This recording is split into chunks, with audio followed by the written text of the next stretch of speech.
we're gonna ship all that electricity, all that power to California, right straight through Utah to California, if it goes to that plan. The only reason that our legislature and our governor are sort of enthused about building this place in Green River is it would provide some jobs. Jobs were hard to come by right now. So they think, well, gee, we could start tomorrow and we have lots of employees down there working on this old-fashioned power plant. And they're also thinking at the same time allowing them build a coal-fired power plant. Because why? Jobs. No matter what, how useless that would become, if we would switch over to nuclear power, we'd go ahead and build just to provide a few jobs. But the technology is available right now. All we got to do is you can, if in this Utah, the last place you would expect to get a nuclear power plant to be built could start right today if the people are receptive to that idea. But it's a waste of time. Use the new technology. I was late, so I might have missed the bit about water usage with these power plants. We're in a desert. We have pretty scarce water as it is. That's the point I made. That's the old-fashioned. You wouldn't know sense building a plant like that. Okay. Well, what? They would destroy all the whole watershed down around Green River would be ruined by the tremendous amounts of water required to cool the plant that they're planning to build there. How much water does the new type of plant use? It doesn't use any at all. Liquid sodium fast reactor. That's one is just, it would just consume all this nuclear waste that we're trying to get rid of anyway. Instead of, okay, you missed about. We're shipping it all over the world, Yeah. When you could do it, to dispose of it right here in our own. We got a plant up there in Hanford. Where are you doing that? Okay, there's one of the good things about wind power, that wind doesn't take any water. Yeah, even concentrating solar takes water, but wind doesn't take water, and PVC panels don't take water. There are not many energy sources which don't take water, and I think this is one of the things which we have to think about. Okay, any more questions? Yeah. The Alton coal fields are planning on being developed. Does anyone know how they would be developed? In Alton, Utah, it's a huge coal field. They said they kept them from doing it because it's too close to Zion Canyon and Bryce Canyon, and the air would be degraded.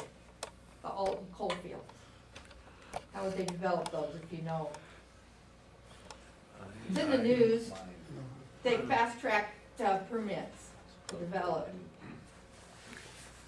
So. I don't have any knowledge of it.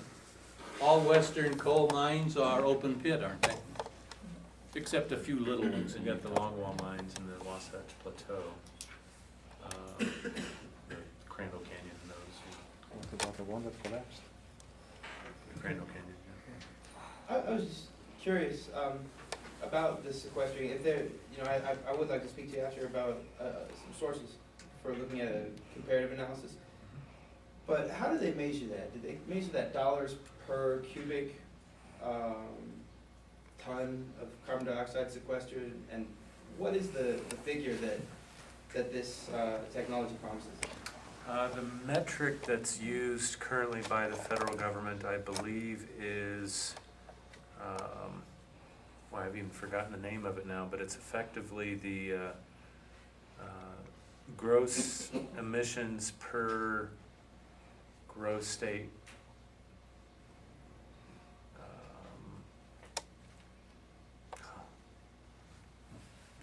It's basically emissions divided by the ratio of CO2 emissions to the economic base, the what do you call it, the per capita GSP, gross state product.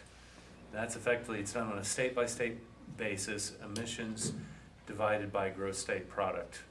So California, who has forced all of their power plants, they don't have any coal-fired power plants, and, well, they might. I think they might have one or two and some natural gas plants.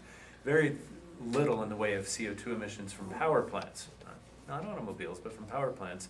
But they've got this huge economic base. So if you take that ratio, it's very small because you've got small emissions, large economic base. Utah and Wyoming, for example, have comparatively small economic bases, but huge emissions because that's where the power plants are located. So they have a very terrible emissions, I forget the name of it's called emissions intensity, I think is what it's called. That's the metric that's used, and it's, for better or for worse, it, I think, favors California and other states like that. I'm more curious about, the engineering that's done, the dollars required per cubic yard at standard atmospheric pressure of carbon dioxide put in the ground. Is there a measurement for that? And like how Sure, well, sure. the dollars inputted into this? Sure, I process? mean, in terms of gross dollars, you're looking at $40 to $50 per ton of CO2 emitted to capture it. And you're looking at about $5 to $10 per ton to inject it, and about $1 per ton to monitor it to track its fate. So that translates to the 50 to 60% rate increase that I talked about earlier in terms of kilowatt. $60 a ton is enough that's a price point?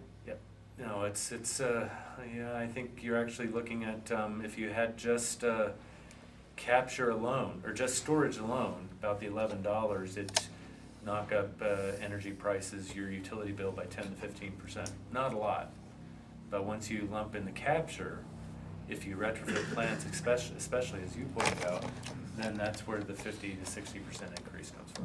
I'm curious, based on current geopolitics, is that compelling enough for developing countries to look into this? Or China won't do it. They won't even look at it now? No. Interesting. Let's have this, the last question here. Yeah, I just was wondering if the town could address the viability of geothermal power a little bit more, and maybe just specifically for Utah, because it seems like we have a lot of possibilities, but I'm wondering how viable is that in the short term?